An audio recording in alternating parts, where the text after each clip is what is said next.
going to, there we go. Hello, Larry. Good morning, there we go.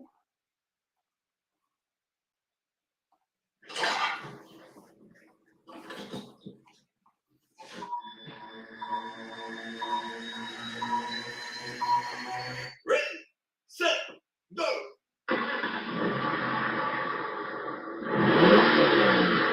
Coming to you live, it's the Auto Hub Show with Ian and Jeff. Here we go. Who said you can't teach an old dog new tricks? Hi, I'm Gail Rubenstein, the founder and CEO of a company called Retail Resilient Social Selling for the Car Industry.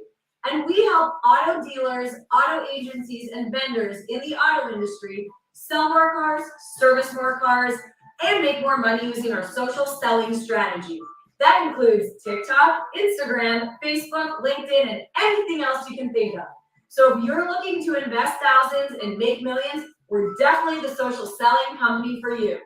Like I said, who said you can't teach an old dog new tricks?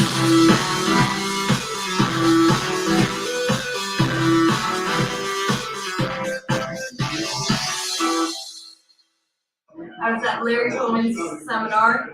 So happy I came, having such a good time. Thank you so much, Larry. One of the best trainers in this area for sure. I don't know about anywhere else, but as far as I know, he's the best.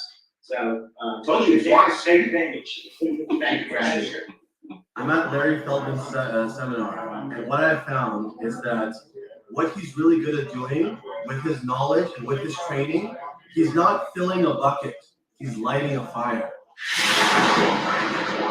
Ways to improve. Every month we want to improve better on what we did the month before, maybe the year before. It's about how fast we can get the cars done with quality work to get it to the front line, because that's where we make our money. And the bottom line is the longer it takes, the more money you spend. We want to get it down as low as possible. Right now, like I said, we're in a great stage. We're at 4.5 days. In recon, we want to know how quickly we can get the cars out of the recon process and to the front line. The average days in recon and then the time to line are the most important things to do. I'm Mike Burrell, and Service Director at JM Lexus.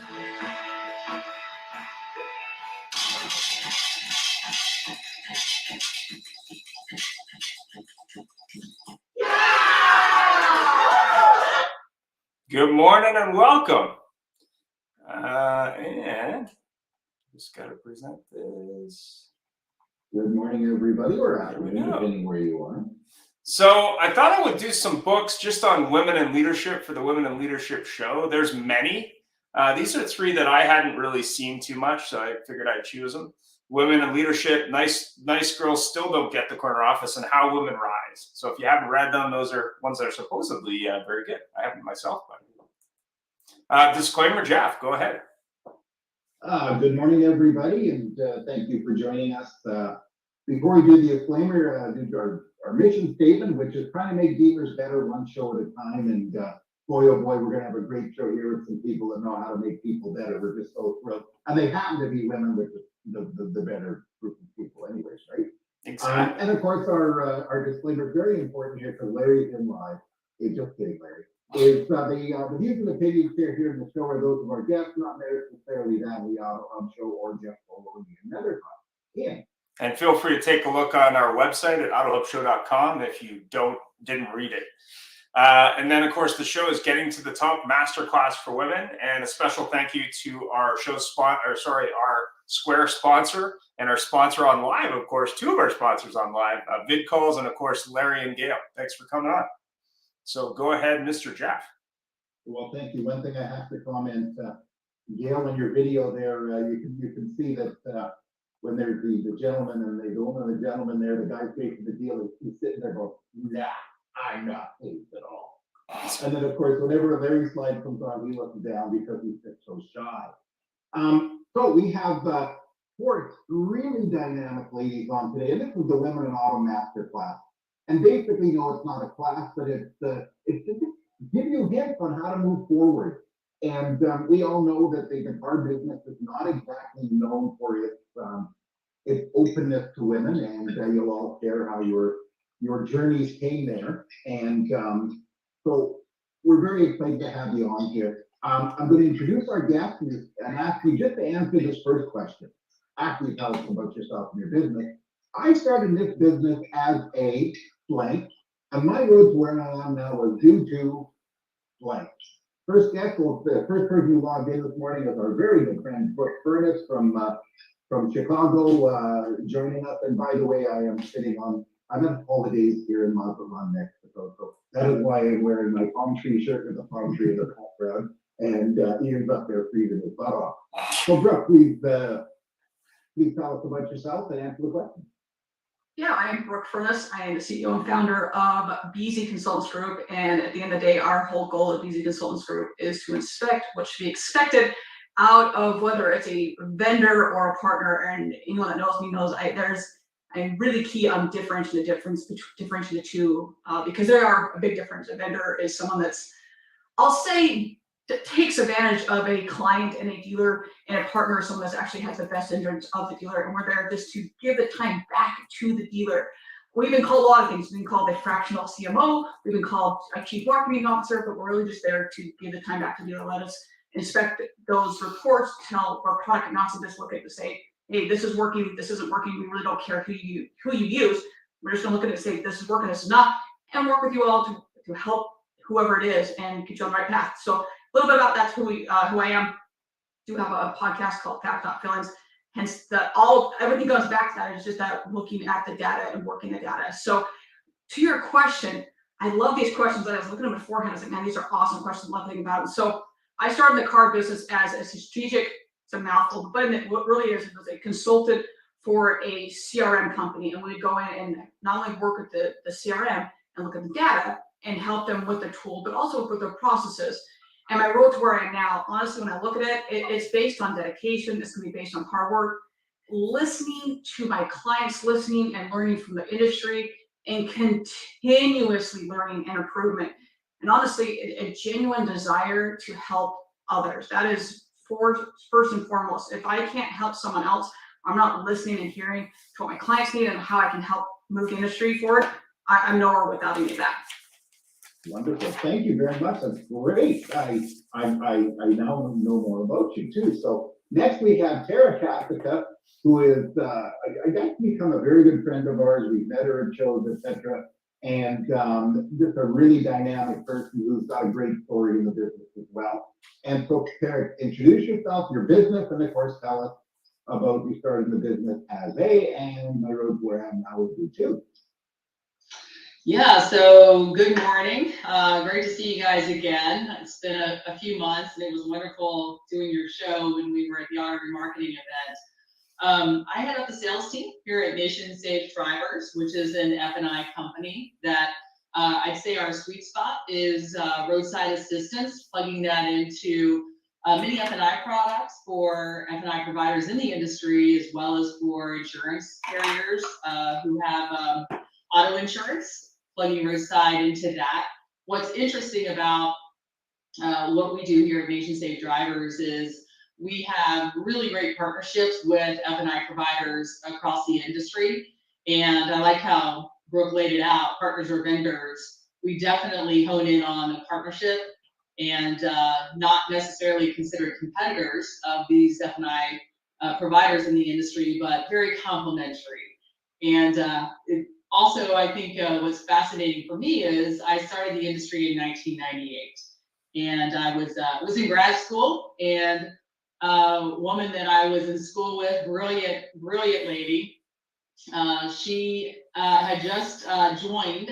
She was employee number 2 of a business unit that had just formed a Great American Insurance Company in Cincinnati, and they were focusing on building F&I products for banks, OEMs, credit unions, TPAs, third-party administrators, and they were looking to add some folks to their bench to really start creating these products.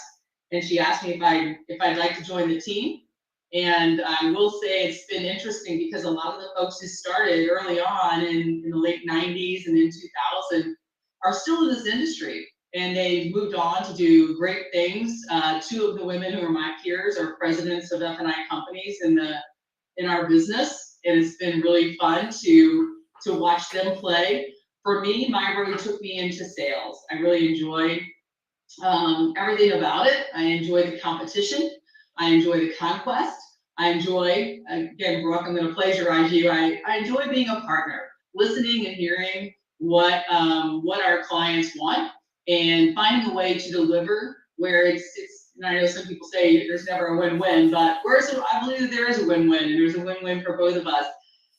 It is unfortunate that it continues to be strongly male dominated on the sales side for F&I and in the automotive space, but I am seeing improvement in that area. A lot of dealers, I've met with many of the big dealers over my career, and are tapping into their daughters for their succession plans. I think I mentioned that in our last podcast, so that's very impressive.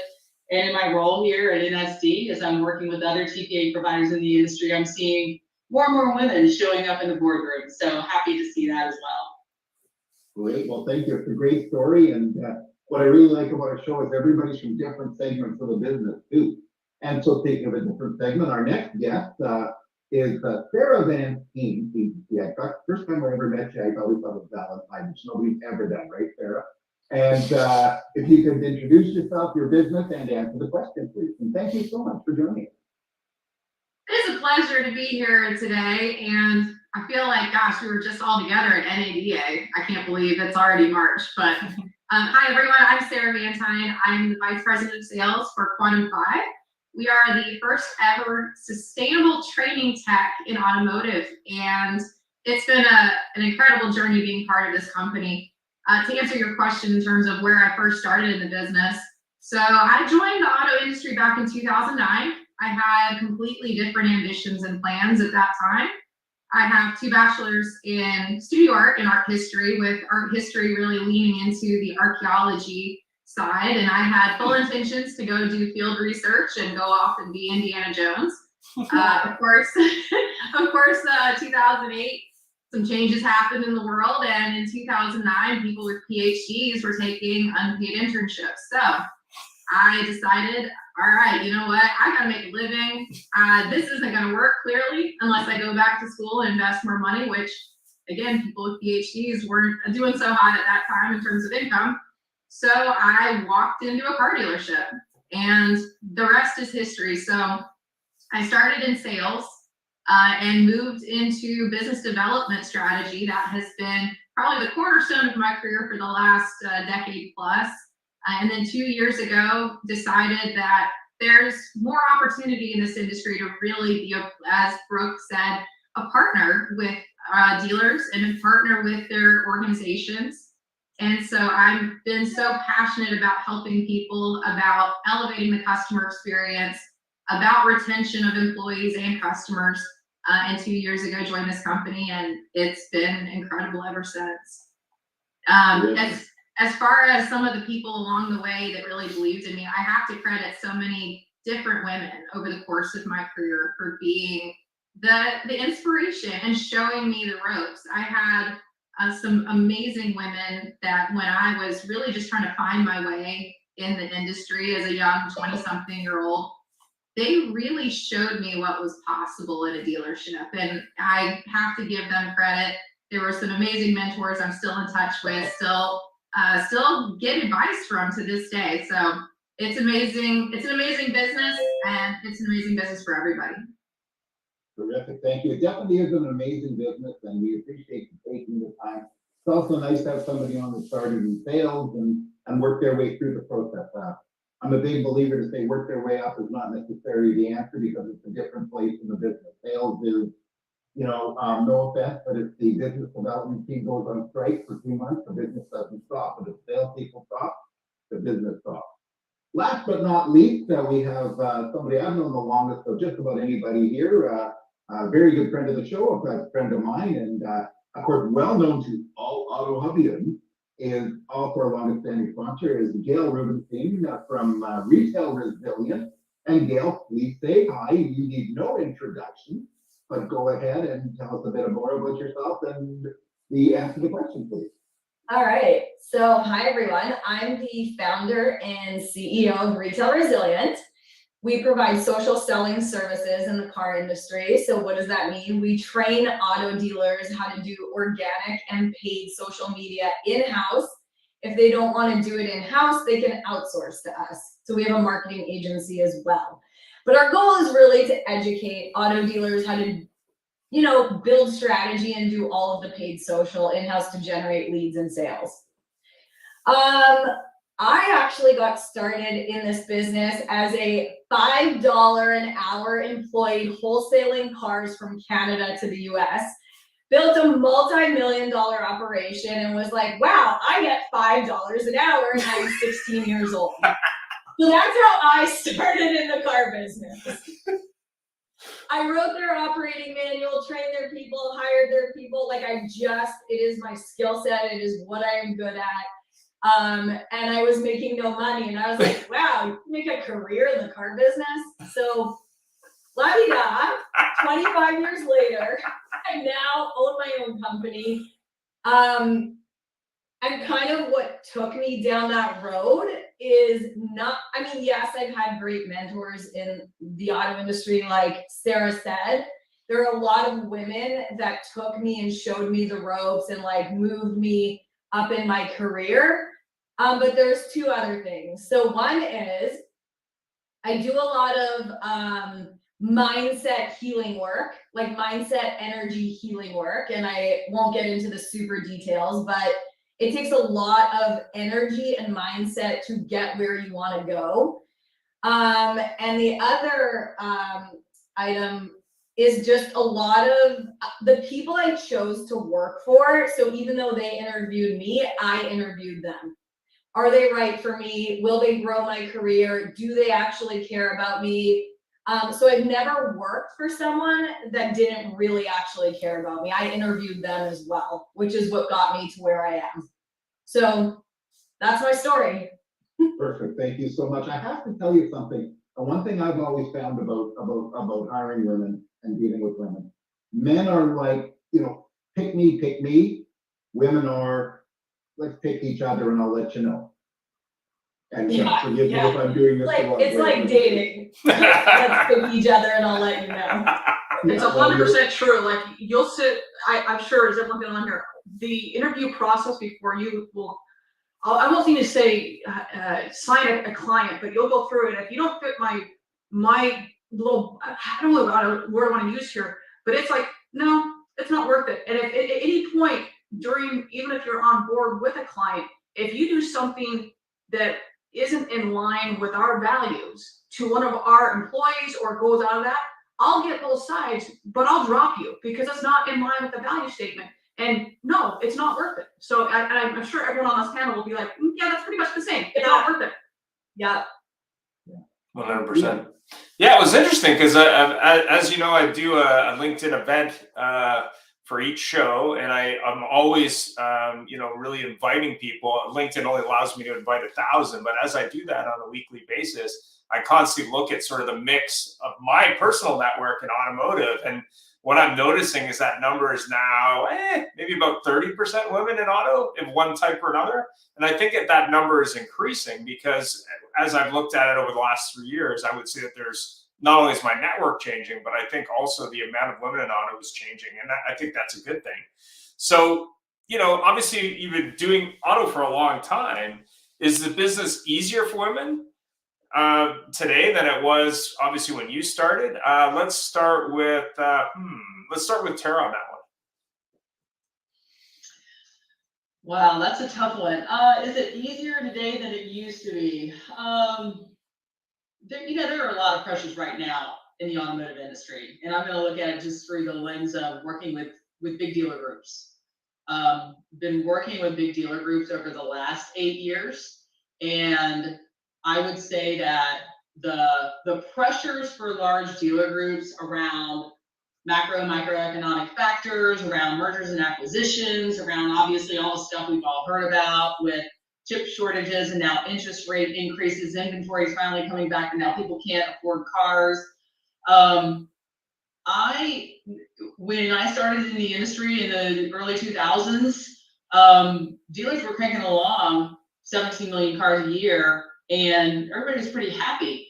And they had the bandwidth to focus on, wow, this is a woman coming into my dealership to talk to me about my products, or to talk to me about how to drive back and lift, or sales techniques, sales processes. And But now with everything that's taking up their space and being successful, they just don't have the bandwidth to think about the gender of the person who's coming into their dealership. And they're really just about, how can you help me? How can you help me grow? How can you help me drive, back in growth?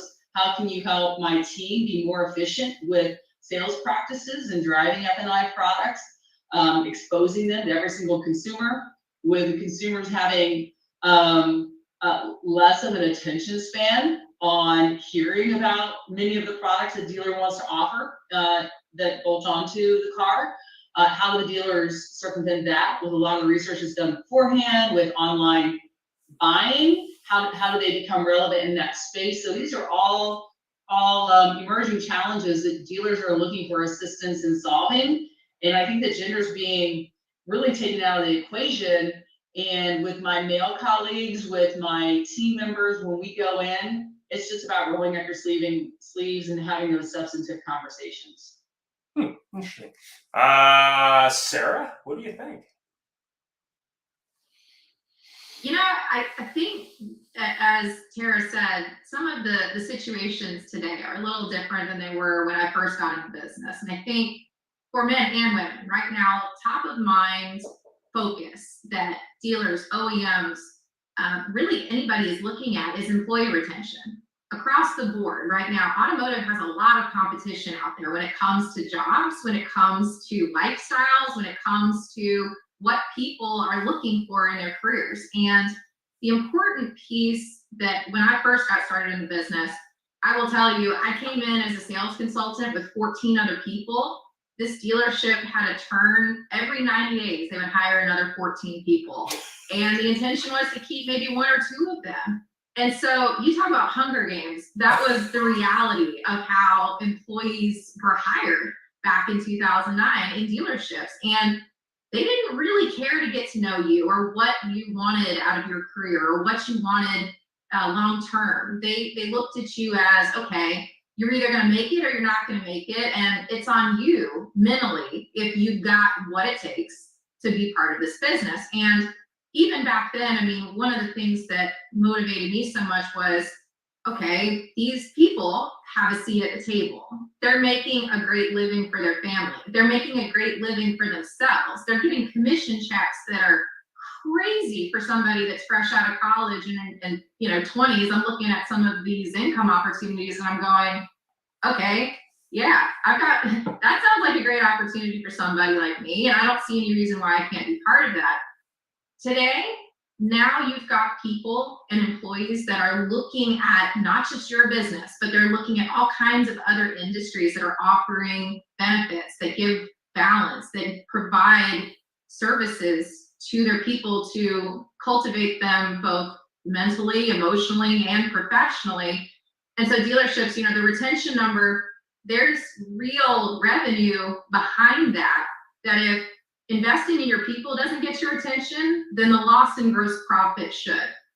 So dealers, if you can't get your employees to at least 3 years retention in your organization, you're missing out on $650,000 in gross profit per year. And that is a crazy amount when you think about the people. But if you think about it further, it's all about the relationships. The individual service advisor, if you're a customer coming in and you see a revolving door of salespeople and service advisors, you're not going to feel comfortable going into that business. So really, I mean, the challenges are different than they were in 2009, but honestly, I think right now, this is a great conversation. It's a great thing to start to think outside the box about how we keep people and how we motivate women to be part of this industry and part of our dealers. That's great thoughts. I mean, we were definitely talking, it seems like a long time ago, 3 years ago, about average retention being 60% in terms of people flipping for all staff. And then for women, it was something like 90%. And we were like shocked by that. We were like, wow, that's bad. But yeah, when you're saying, yeah, let's hire 14, hope a couple stick around, that's a little bit crazy of a management decision. But I guess that's probably why they're having trouble attracting talent these days. Gail, what do you think? I think it is a little bit different. But I have found that whether you're a male or female, you have to earn your rights in this profession. The car business is in your blood or it's not, and if you want to work your way up or you want to work in any business, whether it's male or female, you have to prove, like especially in the auto industry, you have to prove that you can perform. So every business I ever worked in the car business, I was usually the only female in the room, but the men, like the bosses or my bosses said to me, to the whole team, whoever gets to the top has to prove themselves. They have to perform, they have to sell, and they have to drive revenue. So I didn't necessarily find it challenging, like a woman being in a male-dominated industry. I found it more challenging going, how am I going to outperform these people regardless of, whether they're men, women, whatever. Does that kind of make sense what I'm saying? Like, I didn't really, I feel like it's very, I guess it's the same. I don't think it's necessarily something you have to overcome. Interesting. In my opinion. Oh, okay. Thanks. Brooke, what do you think? I know you're not going to have strong opinions. Me, never. No, to some extent it has changed, and others it hasn't. Like, as most of everyone on here, we were the first or one of two females in our industry when we first started. So I can look back and say, okay, well, are there more females in the industry? Well, yeah, but we're still facing the same challenges. And when I say challenges, it's diversity in general. And Fleming Ford and I were having a conversation recently. And when you see diversity, people automatically go to race. Well, it's not just race. It's diversity in whether it's ageism, whether it's do you have gender diversity. It's everything all inclusive. And when you don't have those things, everything suffers. It's your ROI. It's everything. So obviously we're talking about females here, and we're talking about women. So when you look at those things, yes, has it gotten better that there are more females in the boardroom? Yeah, but we have such a long ways to go. So going to Gail's comment is, yeah, has it gotten better? Yeah, to an extent it has. And I know we're going to talk more about this later on. I also know as a female, man, that there is definitely a double standard with females that we have to work. We got to know our shit a whole lot more than anybody else, because I know that if I did something and my male counterpart did it, I know that I got blamed more. Just at least in my experience, that was always the case. That I had to work harder and do more to prove myself more. And I also know myself that I always put a higher standard on myself. And statistically speaking, women have earn more higher education degrees and start business at a faster rate. So women in general, like, that's just kind of how it's encoded in our DNA that we're going to do that anyways. So we put this pressure on ourselves already that, hey, we're going to do this, we got to do this. So to some extent, yes, it has. In other sense, no, it really hasn't. And it's going to take all of us, male, female, everyone, in order to grow this industry, because it's an awesome industry and we need more females in it, but we need everyone. It's just going to take all of us. So it's yes and no is the answer to that. Why do you think we put so much pressure on ourselves? I feel like I agree with you, and most women put a lot of pressure on themselves, but why do we do that? Because it's encoded in our freaking DNA, that's why. Hey, Brooke, on the last segment, you indicated that the hiring process was similar to dating. And I just want to say personally how thrilled I am that when I was dating, there was no HR department. Wow, yeah. Wow, Larry. Enter the show, ladies and gentlemen. Enter the show. That's why we got sugar daddy now. Wow. You and I have been talking about trying to do an episode on speed dating, dealing with prospective candidates, but we'd have to leave Larry out of that one. We'd have to block him. Just kidding. We love Larry. One thing I have to say that I've been proud of myself, and I'm not one of these people that does it, is I always conducted myself from my first time in the business, which was a long time ago. Is when I became a supervisor, I mentored people. I believed in that. That term didn't exist, so to speak, in my mind, but hey, let's build people. Let's make it so that people can actually feel good about what they're doing instead of, sink or swim. And the only good thing at that time was the business was told very quickly, you swim or you're going to sink and you're out the door. whereas differently maybe right now, it's, don't worry, we love our people, we're good to you, and we care, you're out the door. But so if ladies, if you were to mentor a new lady, a talented person as they enter your group in the car business, what would you recommend they find their path? Would it be starting in sales, starting as a service advisor? Would it be, oh my gosh, I don't want to say this, but going into F&I, as a thing. And the reason I say I don't want to say it is because that's traditionally been about a lot of women have gotten through F&I. But if you were to mentor somebody, Sarah, I'm going to ask you that as they started the business, because you went right into sales. And I have to tell you something, somebody with a PhD going into sales at that time, wow, that's really something. But what do you think?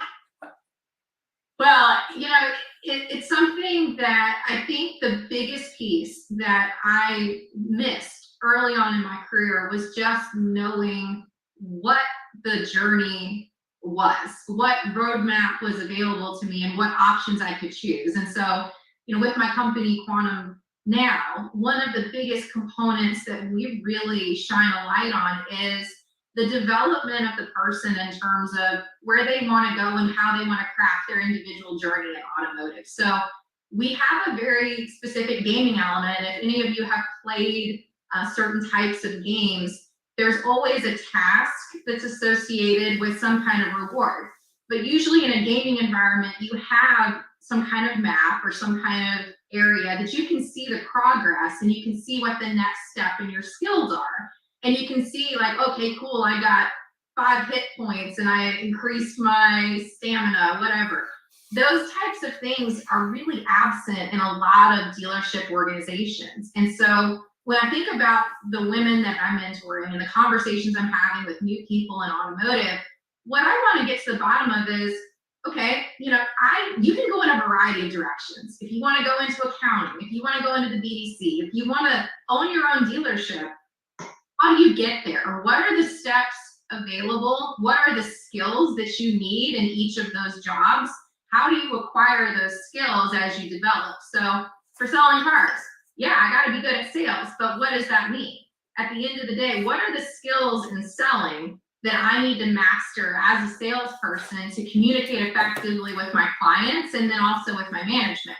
If I want to be a sales manager, what additional skills do I need to have in my development to get there? And so for me, mentoring women, that was a piece that was totally absent when I first got into business.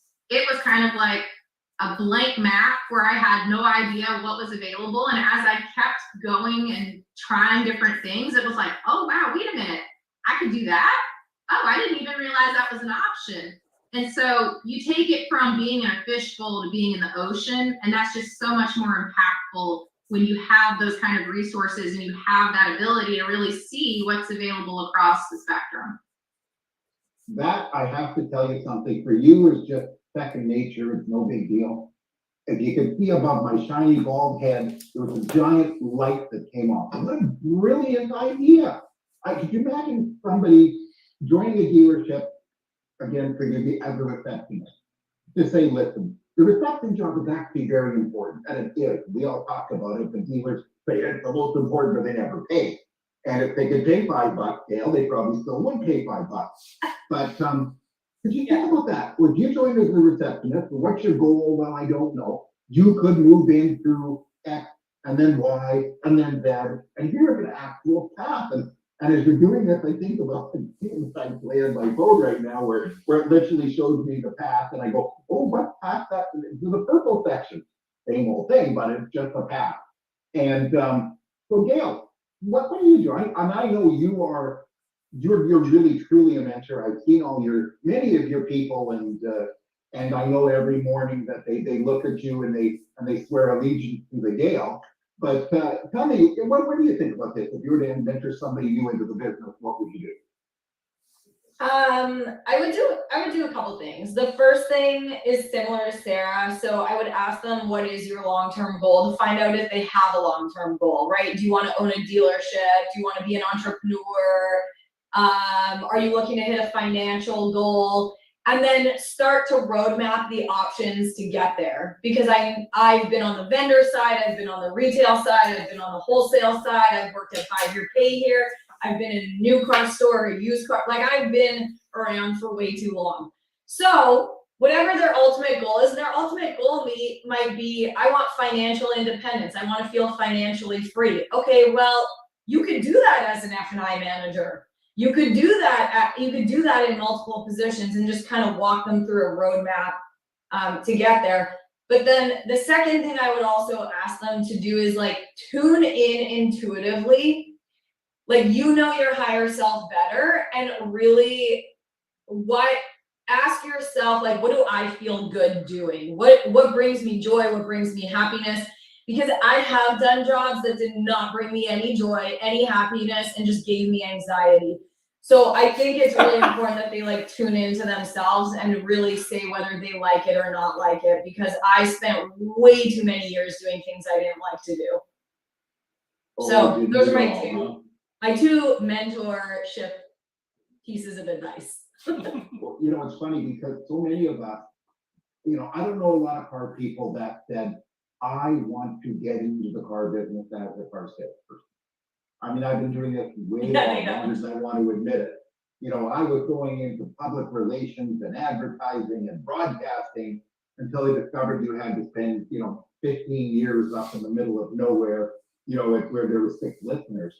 But an interesting point is you get somebody new to the business and say, do you want to own a dealership? A lot of these people go, I just want a job. And to present them an opportunity for a career, wow, like holy cow. Brooke, what's your thought on it? So I'm gonna take a little bit different angle on not only, I want to go off a little bit what Gail said. So many times we think that they just want money. Money is a means to an end. What is it you're gonna do with the money? Well, Brooke, she loves Jordans more than most people, let's be honest. So you know what the Jordans closet? That's me. That's Brooke. Okay. Yeah. So we know that Brooke that's where she likes to travel. She likes to go to sporting, and so that money, that's what she wants. So really, it's not about paying her more money. We want her, that money is a means to this. Well, for another person, that money is a means to go travel. So that's what the money means to them. It's not just about paying them more money. It's, oh, they want more time to go travel with their spouse. Oh, their mother is in hospice. They want more time to spend their money with their parents or whatever it may be. So knowing exactly what Gail is saying is all this time is like, oh, we're just gonna throw up. Well, they can go get a paycheck anywhere. So what is it doing? And then from there is understanding, okay, once we understand that is, okay, you need to, especially as a female, find your freaking community, find your tribe, and know this person right here is going to, when I'm not there, speak good things about me, is going to say my name when an opportunity arises, because there are so many freaking bad actors, and you all know how hard it was for me to say freaking right there. So understand that this person, you know how hard it was for me there. So that person is going to speak good things about me. You're going to master your craft and understand that this industry as a female, we have to work really, really hard. You're going to support your peers. So all those things, understand exactly what Gail said there, and then go a little bit step further on it. But I cannot also stress how insanely vital it is that you stay true to you. You've got to be authentic. Don't go on some road that says, well, social media says I gotta go this. No, I don't. Stop that shit right now. Don't go down that road. Stay authentic to you, because that's who you are, and that's who people want to be, and that's what people want to see. And if you're going to flip on the camera or start posting crap online that isn't authentic to you because you think you're going to get more clicks, or you're going to sell more, or whatever the hell you think that's going to do, that's crap. Stop it. I cannot stress enough how important it is to stay true to you. And then from there, continually ask, how may I help someone else? Because when you say, I want to help someone else, and truly mean that, not just because someone told you, because Brooke told you to do that, but deep down inside you want to help someone else, and that gratitude continues to just multiply the other stuff that comes to you, man. It's amazing. So that's just kind of going off, not to be redundant what other people said, but it's just amazing what comes to you when you start doing those things. So that's how I take it. Brooke, it's not just gender related, because when I got into the business, it was basically money. Where can I make the most money? Today, everybody's more interested in experience. Everybody's, I think my good and great friend, Mr. Polo, will agree. Maybe when you got into the industry, you didn't want your boss to know you. You wanted to be anonymous, show up, get a check.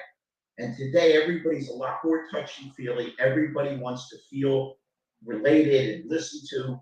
So it's just not geared to women, it's geared at everybody. And the managers you'll find and places that are successful value the people. They make them feel comfortable. I use the analogy all the time. The bad manager says to you, yeah, about time you did something right. And the good manager puts his arm around you and says, I knew you had it in you, you're my champ. Yeah, 100%. And a good leader is going to understand that, hey, I see something in you that you couldn't see yourself, and I'm going to help you attain that, even if that means, hey, you're going to find it somewhere else. That it might not be with us. That hey, you're on to better and greater and better things. That you started with my company, but you know what? You're going to go start an entrepreneurship. You're going to start this awesome business somewhere else, and I'm going to applaud that. So it's just understanding all those things. So, Gail, I love what everyone's saying here. It's phenomenal. So thank you. And Jeff, Thank you. just to let you know, we had a couple comments. Obviously a number from Peter. Thanks very much, Peter. Change in the car business, multi-million-dollar. There's a bunch there, but also from Steve, taking care of employees are doing the right thing or just reacting to staffing shortages. Investing in employees training. Quantum 5 is smart without staffing shortages. It is essential and overdue. And I mean, we've said this more often, whether it be Gail or Larry or Brooke or Sarah or even Tara. I mean, it's about not only supporting that staff and maybe finding out what motivates them, money or something else. I think money has historically been the go-to, and generally that isn't the only thing. Ask the employee what motivates them. Don't assume anything. But training, I think, is important as well for obvious reasons. Go ahead, Larry. And Ian and Jeff are not just talking it, they're walking the walk. These guys have encouraged so many people. It's interesting, just the last few months, they've encouraged me to get on another program. And I had to explain to them there was a conflict because it was on at 11 o'clock on Monday. And they said, it's okay, Larry, we're willing to make that sacrifice. So I thank both of you, I think. Well, thank you. We haven't forgot you, Tara, and we know you're formulating the answer to this, but a point that I picked up from this is very interesting. Women traditionally, I've experienced this, have never allowed themselves the, how would I put it? Some people may, again, disagree, but I just my personal experience. They don't allow themselves to be dealt BS. To be what? Dealt BS. Oh. You know, I don't know why I lean forward to the thing. Everything is attached to my ear here right now. And I know the only people I've ever had that out of the gazillions of people that I've had to report to me, the only people I've ever had say to me the word no were ladies. Some of them weren't such ladies, but you know, because I believe it's also a hardwiring thing. But it's also teaching this business that we've got to treat people a little better. And Peter and I have had this back and forth going on for weeks about how people are treated and discarded and thrown out the door. And I don't believe that women that have left the business have left because they were thrown out and discarded. It was, no, I'm not putting up with it. Yeah. But I could be wrong. But Tara, if you were to mentor a new lady into the business, how would you recommend they follow their path? Yeah, you guys have covered a lot of great stuff. I'll share that when I started in this industry, someone had mentioned no one says I want to grow up and be a car salesperson. So when I started this industry, I definitely just stumbled into it on the F&I side with my friend who invited me to join her company. And I would say that when I was younger, I didn't know my path. I didn't know my passion. I did not know what inspired me. And I relied on my mentors, sad to say, to be that torch that shined for me that path forward. And sometimes it took a 90-degree turn. And sometimes it did a 180. And as I matured in the industry, I learned to hone my own light and understand where my best path would go to feed my passion. And the reason I share my journey is because now when I mentor younger people, I realize not everyone has that predetermined understanding of their goals. And if I were to sit down with a young person and say, where are you going to be in 5 years? You know, the standard question, I think they would give me a textbook answer to please me, but they really don't know. They need a job and they need to pay their rent, or, you know, the basics. And I feel like it's my job as their leader and as their mentor to help shine that light brighter for them, to help them see what I see in them. Here's where I see you really excelling. Here's where I see some talents emerging that I think that if we work together, you could kick butt. And with that in mind, you could be CFO of this dealership, right? You could be the general manager, the GSM of the dealership. You could be the successor if the owner doesn't have a successor. And if I see that in them, obviously I wouldn't put that big, hairy, audacious goal right out of the gate, because that could be very overwhelming for a young person. But I will be carefully honing them in that direction if I see that talent. And I work with them, and I don't just mentor everybody, right? It takes a special person with a special DNA where you know this is not a sunk cause, because we've all got opportunity costs with how we spend our time. Yeah, that's such a terrific point, you know. And it's funny, like we said, nobody came into this business to want to sell cars. I just have to comment from, I'm on this whole kick of things, is you meet trainers. And I've had many trainers that have said, I'm a car salesman. I tell everybody I'm a car salesman. And when I leave here right now, I'm getting in my plane because I don't sell cars no more. And we gotta build that pride in actually selling cars. I remember Joe Girard saying how he'd go to a game, a football game that he would win, and he had a box of cards he'd throw out and that sort of stuff.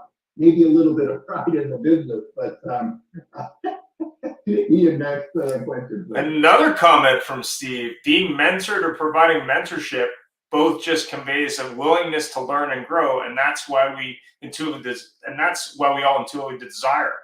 Many times, mentors learn more than the mentee. If the mentor desires to be more than just share their experience. I thought that was pretty good. We haven't heard that a number of women in senior dealership roles are greater now than ever, but that is still in the single digits. What will truly change that? Men giving in or women kicking butt to make it happen? The reason that this question is interesting to me is I've been at many events with the show, several that are what I consider to be women in auto events, sub-events at these shows. And what I always find, which shocks me, is so few men are in the room. Like, I've been at events where I'm the only guy there, which is I think part of the success story is you got to include men in that conversation. You got to get them to want to come. You can't just call it, let's exclude men or whatever it is. But I think that's my 10 cents. But go ahead, Sarah, give me yours. I think this is an interesting conversation, because we as an industry have been trying to grapple with that for a long time. And, it's something that I'll say, over the course of my career, I've had men be equal mentors as women in terms of my development and helping me along my way. But part of it too, we have to think about it from our business perspective and who we are in our communities and what the larger picture is. Do we want the world different for our daughters? Do we want the world different for our sons? What about these next generations coming up? How do we impact them? And right now, when you look at the makeup of your customer base, it's like 60% of the buyers and people servicing are millennial and younger. So we have to realize that younger generations, it's been an important part of our conversations. We had parents that raised, my father, for example, he didn't have any sons, but he raised me with the expectation, you're going to go out there and you're going to go kick butt. And you have every right to be at the table if there's men, women, whoever it is. You're a human being in this world. You have a right to be there just by being a human. And that's such an important part of the conversation that we need to have in our organization is, do we have a diversity of ideas, as Brooke mentioned? Do we have diversity of thought? Do we have different ages represented? But more importantly, how do we make it better for the next generation? How do we make it better for our customers that are coming into our dealerships?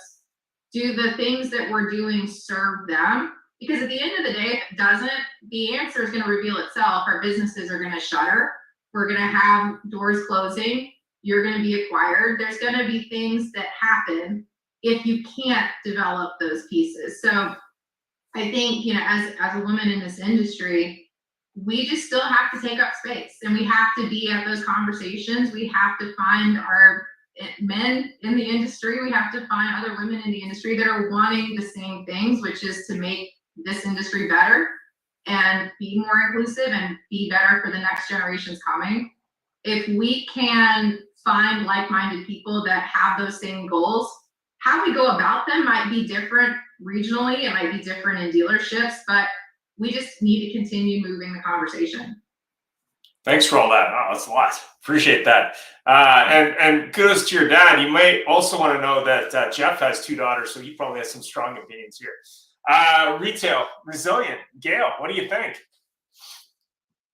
I very much feel like I'm in line with what Sarah was saying. And I also find it really interesting that Brooke stumbled into the car business, Tara stumbled into the car business, I stumbled into the car business, and Sarah, did you? Yeah, so we all stumbled in. So you have all these women who basically stumbled in, who now are rising to the top or at the top, who are bringing that level of education to other women. I probably should promote this more, and I don't, that there are so many careers for women in this industry, and I don't, but I do find my team interesting, because at one point we had 8 women and 1 male on our team, and I didn't intentionally do that. It just happened to work out that way.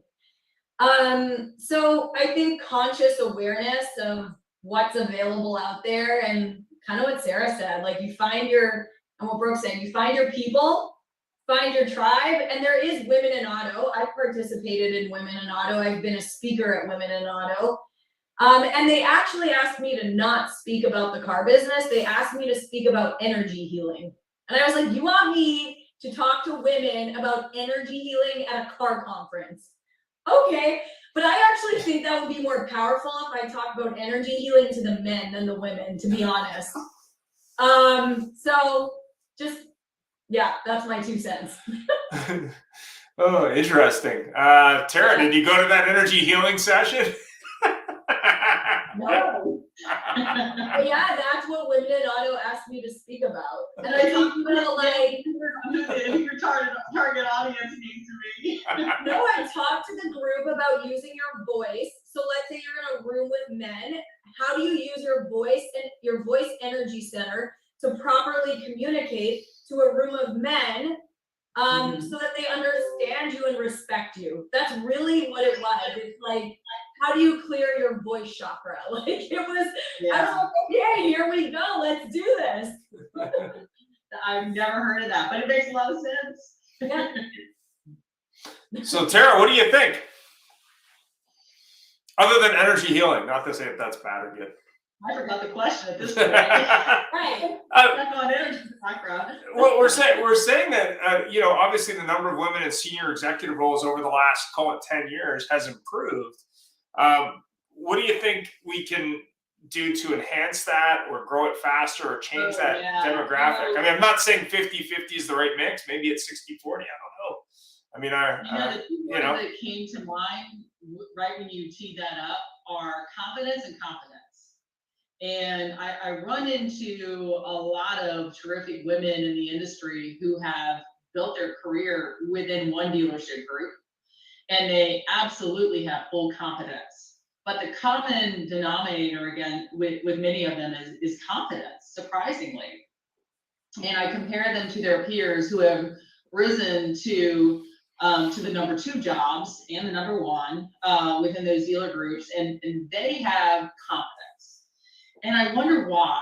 I mean, I haven't spent much time thinking through that piece, but just that missing component is just having confidence and stepping up and saying, I want this job.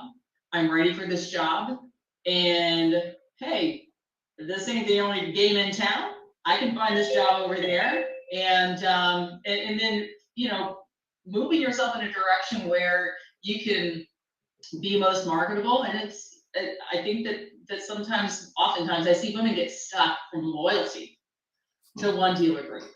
And it's that loyalty factor, probably that trifecta, confidence, and loyalty factor, that sometimes gets them so stuck that they don't unplug and go to where their skills can be, they can get the most return on those skills, be it at the pay level, the responsibility level, recognition level. For some reason, it's that loyalty factor that gets them stuck. Well, it's interesting you bring that up. There's I think it's a show, it's based on the Addams Family, called Wednesday. And they're talking about how she got that role. Supposedly she called the casting person every day for like a year. And I was impressed by that, because you don't hear that much anymore, right? You just don't hear it. Guys do that. Yeah, I was like, I was impressed by that. Anyway, go ahead, Brooke. I'm like still going off of Tara's comment there, and I'm just like, it's so true. It's so true, the amount of, and that's like a whole deeper lesson of the amount of time that women get stuck in any type of relationship, that it's just the loyalty factor that you're stuck in a bad situation. So, or you feel belittled into whatever this is with work. We'll stick with work there, but a couple things to think of from a facts standpoint is that women currently, 65% of new car purchases were done by women, and then they influenced 85% of all purchases in relationship. Excuse me, sorry. And so you think about that, you're like, okay, wait a second. So we influence a lot of the purchases, right? And if you go into non-B&B, it's like, it's like 80, I think it's 85. It's really, really high.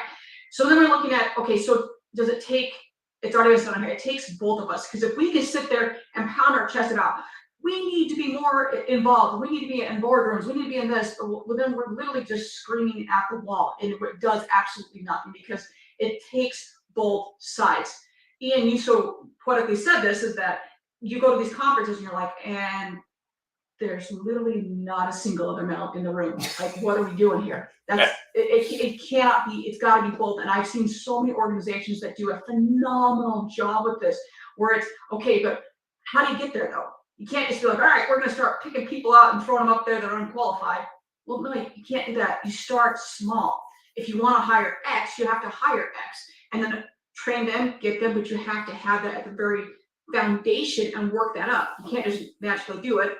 I mean, once again, going back to Fleming Ford, where we were talking about how she started, like, they had a company, they're working, they wanted to have a work on getting X type of whatever, but you have to start at X to get there. All right, we want to have more females in the workplace. We want to have more females in our leadership roles. Well, then you got to hire them first. You can't just hire them. You have to work backwards to work forward. Okay, if you hire them, how are you going to keep them there? Because how many times we hear, well, they just didn't work out, they couldn't cut it. Well, why couldn't they cut it? Were they ostracized? Did they start selling a lot? And then they're like, well, we're not going to give them any more deals. And then they started not feeling welcome. So what is your process in place to keep them, to educate them, to have the entire culture there to keep that? Because if you say we don't have a culture, well, your culture is horrible. You do have a culture and it sucks. That's what your culture is. So looking all around is, what is that to get there? Because it takes both parties to get to where you want to go. And whatever it is that you want to have more diversity in your workplace, what is it that you're trying to accomplish? Because there's got to be a path to get there. If you guys want more information on why people get stuck in those relationships and why they have no confidence, I can do my energy healing session. No, that's literally what it's about. Why someone's blocked, and how to unblock and remove those obstacles, because when you remove them, you will just soar to the moon and back, professionally and personally. So that was what I was teaching at Women in Auto. But I love what Brooke and Tara said about people getting stuck, staying loyal to the wrong people, wrong relationship. There's a reason behind it, which is what I was teaching. Yeah. It's Amen. Yeah. And it's honestly very, very true. And yeah. Jeff, you're muted, just so you know. So obviously we're at the end of the hour. So final comments or final thoughts or final learnings, or I don't know, words of wisdom. Let's go with Gail to start since she's already My on friend the called. top there. Other than healing, well, I don't know, maybe healing. Who runs the world? It's the song. Who runs the world? Beyonce. Okay. Cool. Singing. I don't know. Thank you for having me. I think everything here was, just fantastic to talk about, and I thought you picked very amazing women to have this conversation. Thanks. Tara, what do you think? Yeah, likewise, and thank you also for introducing me to Brooke, Gail, and Sarah. I'm going to now follow them. Not for even follow you. They're amazing contributors. I wish that, I hope we meet sometime in person. This is really fun. Thanks for that. Sarah, you're muted, by the way. This has been such a great show, and I think the last nugget that I would leave everybody with is, we talked about retention being so important and attracting talent to your organizations. Dealers, if you want a quick actionable thing, go on your website and look at your open job positions. If you've got language in there like must have 5 years experience Reynolds, is that really necessary to being a service advisor? Is that really something, having whatever CRM or DMS experience, really the thing that is going to get you a talented salesperson? So let's start the conversation there. There's a lot of obviously amazing women in this industry. There's a lot of amazing talent out there on both sides of the pool. So I think this has been an amazing discussion. I've learned so much from Tara and Gail and Brooke, and thank you again for having us. Thanks. Brooke, other than shoe advice, what do you think? Yes, I'm gonna turn the my camera here. The only thing I'll say is if you're unsure of hey, how do I do this? Go ask your females in your dealership. They're sitting right there. Go ask them. If you're like, hey, I don't know. I know that 91% of females fall misunderstood. Go ask your females in your freaking dealership. And I know that Peter said that he wants to jump in here. Peter, you had a comment, thought. You're muted. You're still muted. There you go. Okay. So just quickly, as Ian said, that he goes to the Women in Automotive conferences, and he's more than often the only guy in the room. I've gone to a couple myself, and it is absolutely frightening that there is no male involvement. How can we learn without the intelligence of gathering that information? We just can't learn. We can't move forward. We can't develop our businesses to being businesses again. There is so much to talk about. I can't wait till next week's call on the podcast, because it is all about bringing people into this industry, and it is imperative that we look to women involvement in the industry. As the statistics show, they're the #1 people that are driving it. Why are we ignoring it? So I celebrate everything that is being said by the women today. The intelligence is fantastic, and I appreciate it tremendously. Thanks very much. And to give you a sense of how funny this was, we were at a conference, I think it was in Las Vegas. The Women in Auto event was, first of all, crack of dawn early in the morning. And second of all, to get access to the room, it was at a hidden door that was hard to find. So it was not only hard to get in there, you couldn't see the door, which I thought was really interesting. Anyway, thanks very much, everybody. Any final thoughts, Jeff, from Mexico, other than police? Well, my apologies there, because one thing about being in Mexico, you can't rely on nothing. So there was power out, and so I had to switch quickly to my phone, and so I thank everybody for being there. The show is just great. I love having all of you people on, and ladies, you guys you create the best shows, and there's some shows that Ian and I are kind of like looking at each other going, oh gosh, we got to keep this moving.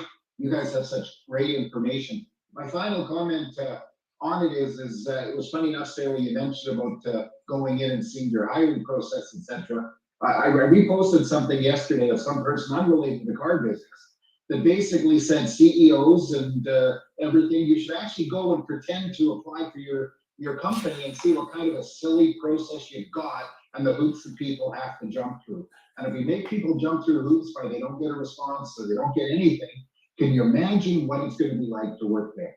But thank you all so much for joining us. I greatly appreciate. Yes, Tim, you've left, but I will enjoy the fruity drinks. Trust me. We'll see you next week. We're going to continue the conversation. Bye-bye. Thanks for joining us. It was a great show, and follow us anywhere you would like on your favorite podcast, on Facebook, on LinkedIn, and of course on our YouTube, or subscribe to our own channel.